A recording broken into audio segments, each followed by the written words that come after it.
गुंडागर्दी है, अराजकता है। आप देखिए ना, यही तो कारण है 2017 के बाद से उत्तर प्रदेश की जनता ने क्यों नकारा है। क्योंकि जब जब लगता है कि समाजवादी पार्टी की सरकार ताकत में आएगी, लोग एकजुट होते हैं, नहीं इनको रोकना है।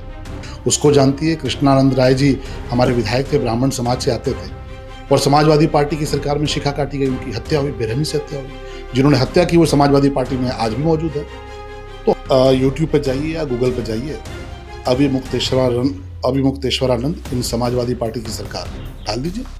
लाठियों से पीटा था शंकराचार्य जी को काशी के भीतर, और अखिलेश यादव जी की सरकार ने बुरी तरह सार्वजनिक तौर पर लाठियों से पीटा था। जो नुमाइश लगी समाजवादी पार्टी की सरकार, समाजवादी पार्टी की, उस नुमाइश में राम राम राम कह के उन्होंने सबसे ज्यादा अपमानित किसको किया?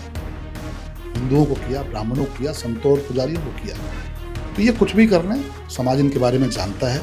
चुनावी मौसम में जरूर आएंगे, वेश बदल के आएंगे, अलग अलग भूमिका में आएंगे, लेकिन कोई भी सनातन समाज, कोई भी हिंदू समाज का कोई भी हिस्सा हो, वो इनके बहकावे में नहीं आने वाला।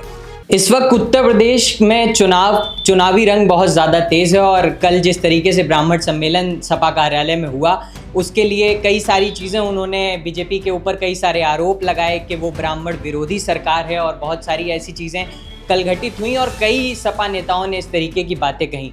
आज हमारे साथ मौजूद हैं देवरिया सदर विधानसभा के विधायक डॉक्टर शलभमणि त्रिपाठी जी। हम उनसे जानने की कोशिश करेंगे कि सपा के इस नैरेटिव पर बीजेपी का क्या मानना है। जैसे अखिलेश यादव ने कल कहा कि जिस तरीके से जो उनका पीडीए है उसकी कई सारी डिफिनीशंस निकाली जा रही हैं, कई सारी व्याख्याएं दी जा रही हैं, मगर उनके पीडीए में जो पीडी है वो पंडित का शॉर्ट फॉर्म है। इस नैरेटिव के ऊपर या इस बात के ऊपर बीजेपी का क्या टेक है, आपका क्या टेक? नहीं, बड़ी अजीब सी बात है कि अखिलेश जी की जो पार्टी है वो हर 3 महीने पर नुमाइश लगाती है और नुमाइश लगाकर पी का कुछ न कुछ अलग अलग मायने निकालती है। जब ये करीब 1 साल पहले नुमाइश लगी समाजवादी पार्टी की, तब ये कहा कि पी का मतलब पिछड़े हैं। उसके बाद जो दूसरी नुमाइश लगी उसमें कहा कि पी का मतलब पटेल है। फिर जो उसके बाद नुमाइश लगी, कहा कि पी का मतलब पासवान है। उसके बाद की जो नुमाइश लगी उसमें कहा कि पी का मतलब पिछड़ा है। अभी जो नुमाइश लगी समाजवादी पार्टी की, उसमें कहा कि पी का मतलब पंडित है। सच बात तो ये है, हर वो वर्ग जो सनातन के का हिस्सा है वो सब समाजवादी पार्टी की सरकार में प्रताड़ित रहा है, और सबसे ज़्यादा अगर किसी की प्रताड़ना हुई तो ब्राह्मण समाज की। जब जब समाजवादी पार्टी की सरकार आई, थानों के भीतर, तहसील के भीतर, जिलाधिकारी कार्यालय के भीतर सबसे ज़्यादा अगर किसी का उत्पीड़न हुआ तो ब्राह्मण समाज का हुआ। गाँव-गाँव में समाजवादी पार्टी के लोगों ने ज़मीनें लूटी, गाँव-गाँव में समाजवादी पार्टी के लोगों ने ब्राह्मण समाज को अपमानित किया, उनके जनेऊ तोड़े, उनकी शिखा काटी। आपने देखा होगा उनके प्रवक्ता हैं राजकुमार भाटी जी, क्या शब्द उन्होंने प्रयोग किया था ब्राह्मण समाज के लिए। और राजकुमार भाटी जी अकेले प्रवक्ता नहीं है, समाजवादी पार्टी के नेता प्रवक्ता जब टेलीविजन पे जाते हैं, सोशल मीडिया पे जाते हैं, तो सबसे ज़्यादा उनके निशाने पर कोई होता है तो ब्राह्मण समाज होता है। कन्नौज के भीतर नीरज मिश्रा एक नौजवान थे, उनकी बहुत बेरहमी से हत्या हुई समाजवादी पार्टी की सरकार में। पूरा प्रदेश गूंजा, कोई कार्रवाई नहीं, क्योंकि मारने वाले समाजवादी पार्टी के लोग थे। तो आज ये चुनावी मौसम में पी का मतलब पंडित निकाल के आए हैं। आज इनको सुदामा जी याद आ रहे हैं। सुदामा जी और भगवान कृष्ण की दोस्ती तो दुनिया जानती है, लेकिन आज क्यों ये दोस्ती याद आ रही? हमेशा तो दुश्मनी निभाते रहे। तो आज ब्राह्मण समाज इनकी असलियत जानता है, इनकी हकीकत जानता है। जो तमाम सारे इस्लामिक आतंकवादी, इस्लामिक माफिया थे, उनको आगे करके समाजवादी पार्टी ने ब्राह्मणों के साथ जो अत्याचार किया है, जो प्रताड़ना की है, उसको कभी उसकी माफ़ी नहीं मिलने वाली।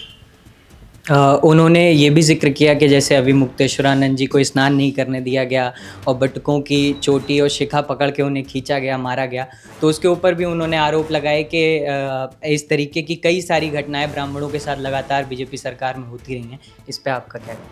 यूट्यूब पर जाइए या गूगल पर जाइए, अभिमुक्तेश्वरानंद इन समाजवादी पार्टी की सरकार डाल दीजिए।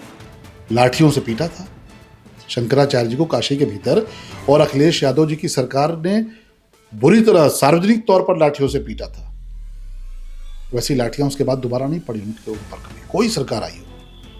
लेकिन जिन संतों को लाठियों से पीटा, अयोध्या के भीतर जो गोली चलवाई, उसमें सबसे ज्यादा संत मारे गए, पुजारी मारे गए।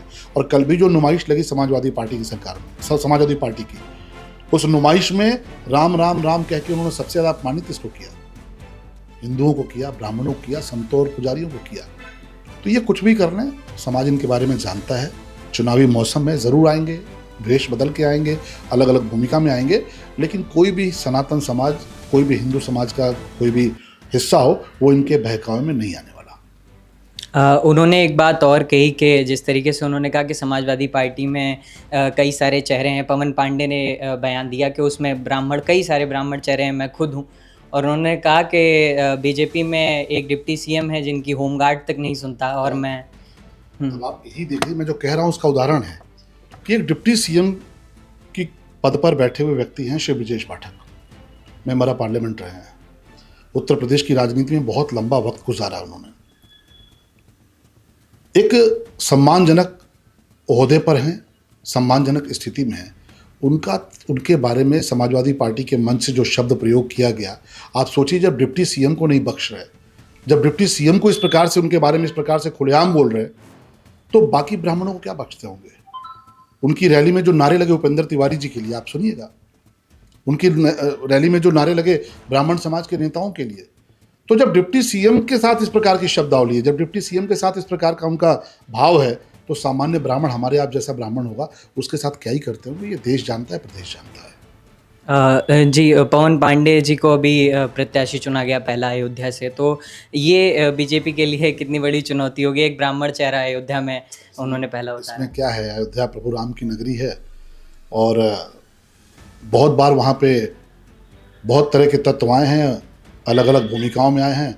भगवान राम के दरबार में सबके साथ न्याय हुआ है, और मुझे लगता है कि ये उनका अधिकार है, किसी को अपना उम्मीदवार बनाए, किसी को अपना कैंडिडेट बनाए। समाजवादी पार्टी एक राजनीतिक दल है, वो जिसको चाहे बनाए, लेकिन उत्तर प्रदेश की जनता उनकी हकीकत जानती है, उनकी सच्चाई जानती है, अपराधियों के साथ उनकी जो सहानुभूति है उसको जानती है। कृष्णानंद राय जी हमारे विधायक थे, ब्राह्मण समाज से आते थे, और समाजवादी पार्टी की सरकार में शिखा काटी गई, उनकी हत्या हुई, बेरहमी से हत्या हुई।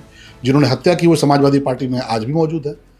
तो हर समाज के लोग समाजवादी पार्टी की हकीकत जानते हैं, और उनके बहकाव में कोई आने वाला नहीं है। एक चीज़ जो पिछले काफ़ी दिनों से लगातार देखी जाती है, पवन पांडे जी ने भी ये बात बोली, उन्होंने कुछ एक शेर कोट करते हुए कहा कि सितम करोगे तो सितम करेंगे, कर्म करोगे तो कर्म करेंगे, हम आदमी हैं तुम्हारे जैसे, जो तुम करोगे वो हम करेंगे। तो उन्होंने कहा कि जितनी भी चीज़ें हुई हैं उन सब का हिसाब आने वाले समय में लिया जाएगा, और अखिलेश यादव जी भी एक लिस्ट लेके चलते हैं कि मुझे टोटी चोर जिसने कहा था या जो भी कहा था, मैं उसके ऊपर ये कार्रवाई करूंगा। इसके ऊपर आपका क्या टेक है? धमकी किस तरीके से आप इसको देखते हैं? गुंडागर्दी है, अराजकता है। आप देखिए ना, यही तो कारण है 2017 के बाद से उत्तर प्रदेश की जनता ने क्यों नकारा है, क्योंकि जब जब लगता है कि समाजवादी पार्टी की सरकार ताकत में आएगी, लोग एकजुट होते हैं, नहीं इनको रोकना है। समाजवादी पार्टी की सरकार में ब्रांड एम्बेसडर कौन था? मुख्तार अंसारी, अतीक अहमद, मुकीम काला। आज भी कैराना के भीतर एक एनकाउंटर हुआ है, जिसके चलते पूरे कैराना और शामली में एक तरह से वहाँ से भगदड़ मची थी, लोग वहाँ से पलायन किए थे। कौन लोग थे? समाजवादी पार्टी के पाले हुए लोग थे। तो इनकी धमकियों से कोई डरने वाला नहीं है, और जब जब ये धमकी देंगे, तब तक लोकतंत्र और जनादेश में ऐसी धमकियों का जवाब जनता देती है, उनको उनकी हैसियत बताएगी। जी, और आज जैसे एक बड़ी दुखद घटना हुई कि उमाशंकर सिंह जी का निधन हो गया, जो कि इकलौते बीएसपी के विधायक थे, उसके ऊपर आपका क्या कहना है? कि देखिए, हम सबके लिए बहुत पीड़ा का क्षण है। श्री उमाशंकर सिंह जी को मैंने एक पत्रकार के तौर पर भी देखा है, और एक राजनीतिक कार्यकर्ता के तौर पर भी देखा है। उनकी बहुत ही सकारात्मक भूमिका होती थी जनता के मुद्दों को लेकर, विधानसभा के भीतर किस प्रकार से विधानसभा की पूरी कार्रवाई चले और उसमें जनहित के मुद्दे आए, इसको लेकर उमाशंकर सिंह जी की तरफ से हमेशा सकारात्मक प्रयास होते थे। और आज उत्तर प्रदेश की राजनीति ने एक बहुत बड़ा सितारा खोया, इसमें कोई दो राय नहीं है। बहुत सरल थे, बहुत विनम्र थे, गरीबों के लिए समर्पित थे। वैचारिक हम लोग की भिन्नता थी, वो बहुजन समाज पार्टी के विधायक थे, मैं भारतीय जनता पार्टी का विधायक हूँ, लेकिन कभी नकारात्मक राजनीति उन्होंने नहीं की, और हम सब आज पीड़ित हैं। माननीय मुख्यमंत्री जी ने भी शोक संवेदना व्यक्त की है, हम सब ने भी शोक संवेदना व्यक्त की है। मैं इतना ही कहूँगा कि भगवान श्री राम उनको अपने श्री चरणों में स्थान दें, उनके परिवार को संबल दें। हम लोग भी उनके घर जाएंगे, उनके परिवार को संबल देने के लिए जाएंगे। निश्चित तौर पे सीटिंग एमएलए थे, और हम सब इस बार की विधानसभा की कार्रवाई में उनकी प्रतीक्षा कर रहे थे। मुझे लगता है कि इसके पहले की जो विधानसभा की कार्रवाई हुई थी, उसमें भी वो नहीं आ पाए थे। तब विधानसभा अध्यक्ष जी ने वीडियो कॉन्फ्रेंसिंग के जरिए संपूर्ण विधानसभा से उनकी बातचीत कराई थी। तो हम लोगों ने ऑनलाइन उनको शुभकामनाएं दी थी कि आप, ईश्वर आपको ठीक करे। और इस बार भी जो 3 दिन का सत्र चला है, उस 3 दिन के सत्र में हम सब ये उम्मीद कर रहे थे कि वो ज़रूर नज़र आएंगे, वो स्वस्थ होंगे। लेकिन ये पीड़ादायक खबर आई है, हम सबका हृदय बहुत व्यथित है। भगवान श्री राम उनको अपने चरणों में स्थान दें। जी बहुत बहुत धन्यवाद आपका।